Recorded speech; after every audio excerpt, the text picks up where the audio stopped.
ও Oman উপসাগরের আশেপাশের অঞ্চলে কন্টেইনার মিসাইল শিপ প্রস্তুত করে রাখা, যেন অ্যাসিমেট্রিক প্ল্যানের আওতায় শত্রুর দিকে তৎক্ষণাৎ অ্যান্টিশিপ মিসাইল ছুঁড়ে সমুদ্রে ডুবিয়ে দিতে পারে। একই সাথে বিভিন্নমুখী আক্রমণের ধারায় সাথে আছে ভয়ঙ্কর ড্রোন ফ্লাইট, আর রয়েছে ফাস্ট অ্যাটাক বোট আর্সেনাল ও মিডগেট সাবমেরিনের নিশ্চুপ বিচরণ আরব সাগরের তলে। এই চতুর্মুখী আক্রমণ দিয়ে সাজানো ইরানের ট্রিমেন্ডাস অ্যাটাকের পূর্বাভাস আঁচ করতে পেরে আরব সাগরের আরও গভীরে রণে ভঙ্গ দিয়ে সরে যায় আব্রাহাম লিঙ্কন।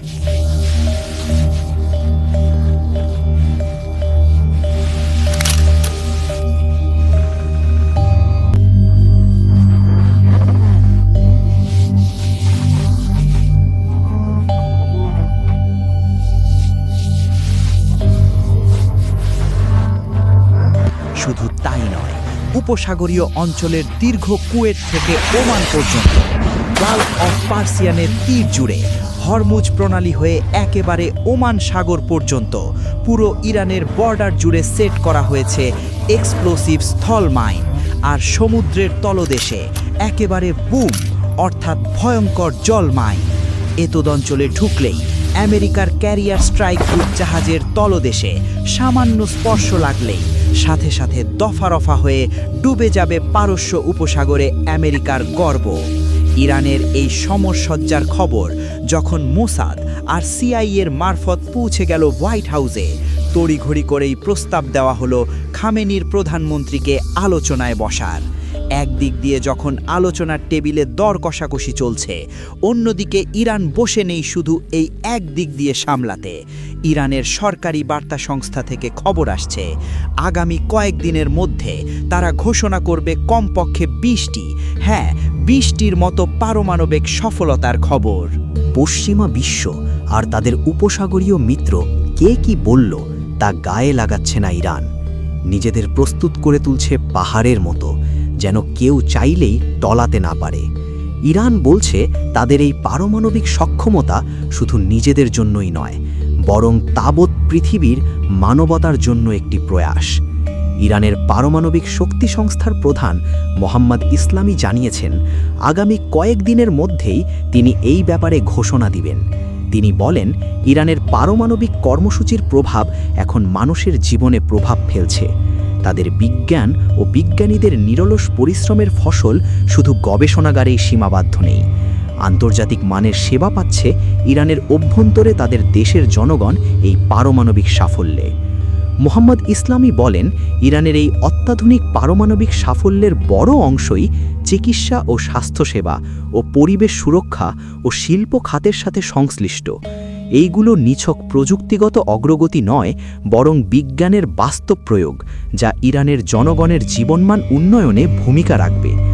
ঘোষিত অর্জনগুলোর মধ্যে সবচেয়ে আলোচিত একটি হল ত্বকের ক্যান্সার চিকিৎসার জন্য নতুন রেডিও ফার্মাসিউটিক্যাল ঔষধ উৎপাদন। পশ্চিমা ঔষধ কোম্পানির কর্পোরেট হাউসগুলোর মাথা ব্যথা ইতিমধ্যেই শুরু হয়ে গেছে যে তারা কোনো মতেই মেনে নিতে পারছে না এখন। তা হলো ইরানের এই সাফল্য ইরানকে বিশ্বের হাতে গোনা কয়েকটি রাষ্ট্রের কাতারে দাঁড় করিয়েছে, যারা এমন উন্নত ঔষধ তৈরি করতে সক্ষম। মোহাম্মদ ইসলামি জানান, ওষুধটির ইতিমধ্যেই সফলভাবে ক্লিনিক্যাল ট্রায়াল সম্পন্ন হয়েছে। শুধু তাই নয়, এইটি এখন ইরানের জাতীয় চিকিৎসার অন্তর্ভুক্ত, ফলে ক্যান্সার আক্রান্ত রোগীরা পাচ্ছেন আধুনিক ও কার্যকর চিকিৎসা নিজ দেশেই। স্বাস্থ্য খাতে ইরানের পারমাণবিক কর্মসূচির আওতায় আরও চালু করেছে প্লাজমা প্রযুক্তি নির্ভর ক্ষত চিকিৎসা ক্লিনিক। এই প্রযুক্তি দ্রুত ক্ষত সারাতে এবং সংক্রমণ কমাতে বিশ্বের সবচেয়ে সেরা উদাহরণ বলে জানিয়েছেন ইরানের পারমাণবিক শক্তি সংস্থার প্রধান মোহাম্মদ ইসলামি। এখনও পর্যন্ত দেশ জুড়ে 12টি ক্লিনিক চালু হয়েছে এবং খুব শীঘ্রই আরও ক্লিনিক খোলার প্রস্তুতি চলছে। পারমাণবিক প্রযুক্তির ব্যবহার এখানেই থেমে নেই।